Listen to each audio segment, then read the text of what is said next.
Do you ever wonder how some people get so much done in the same 24 hours? They meet deadlines, handle big projects, and still have time for friends and family.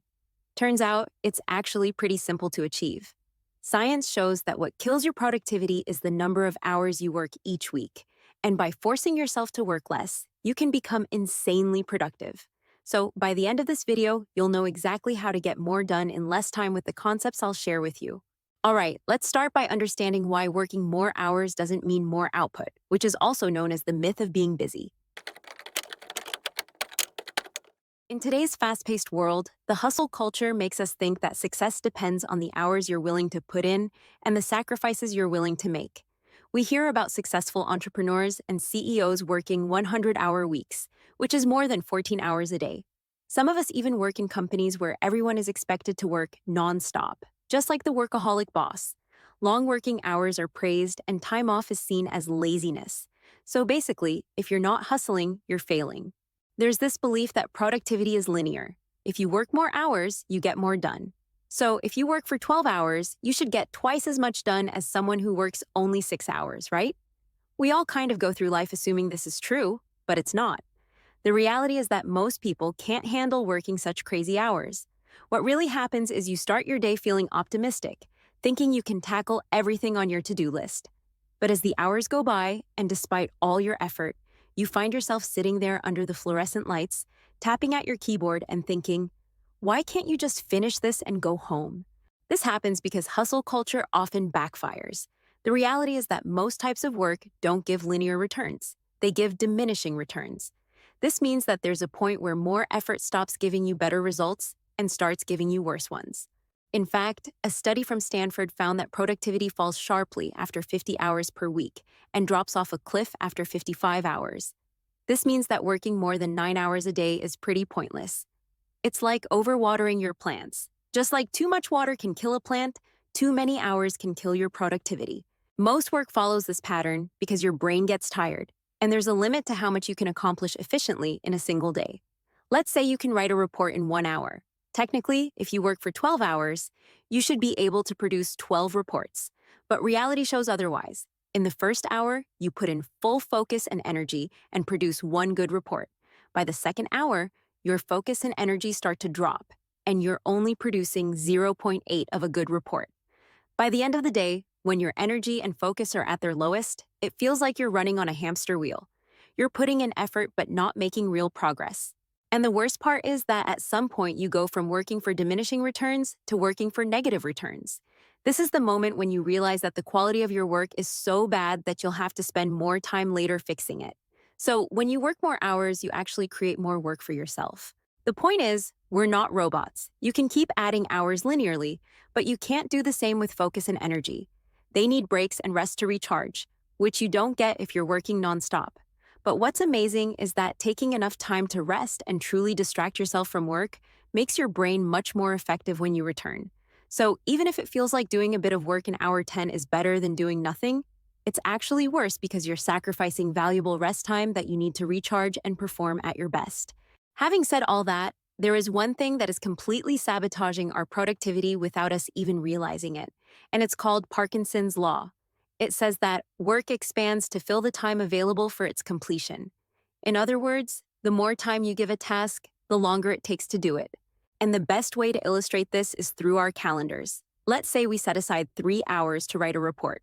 Now, let's zoom in and see what actually happens. We expect to work steadily for the entire 3 hours, but what really happens is that for 2.5 hours, we do almost nothing related to the task, and instead do a bunch of unproductive stuff. Then we rush to write the entire report in the last 30 minutes. So even if you could have done it in 30 minutes, it still took you 3 hours. You see, the real problem is we lack urgency. In the first 2 hours, we feel like we have plenty of time, so our productivity sucks. But in the last 30 minutes, our focus and motivation skyrocket because we know time is running out.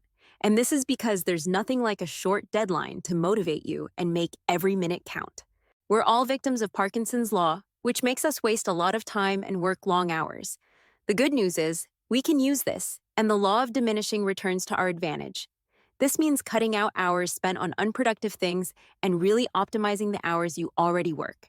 The easiest way to do this is to stop working nonstop, like it's a marathon, and start working in sprints instead. When it comes to work and completing tasks, some people have a marathon mentality and others have a sprinter mentality. Those with a marathon mentality go at a steady pace and work nonstop to complete their to-do list, but by the end, they are completely exhausted. On the other hand, people with a sprinter mentality attack each task with all the energy and focus they have, do it as fast as they can, and then rest before moving on to the next task. The problem with treating work like a marathon is that, unlike a race, your to-do list is endless. There's always more to do.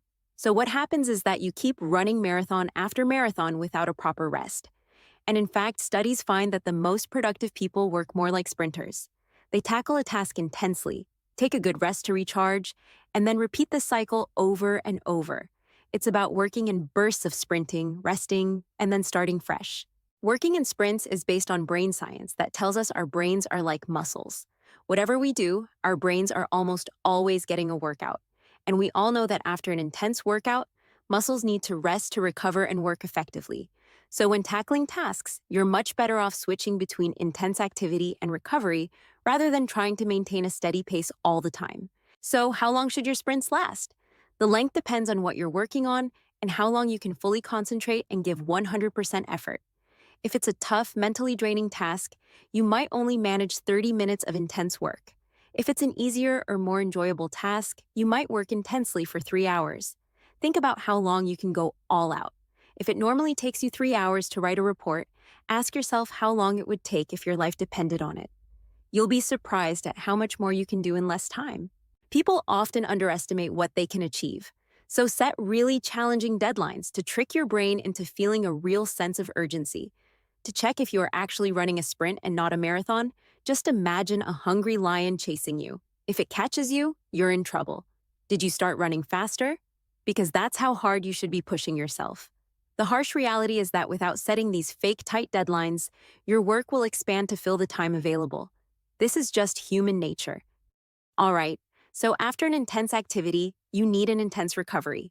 This means taking a planned and strategic break to recharge.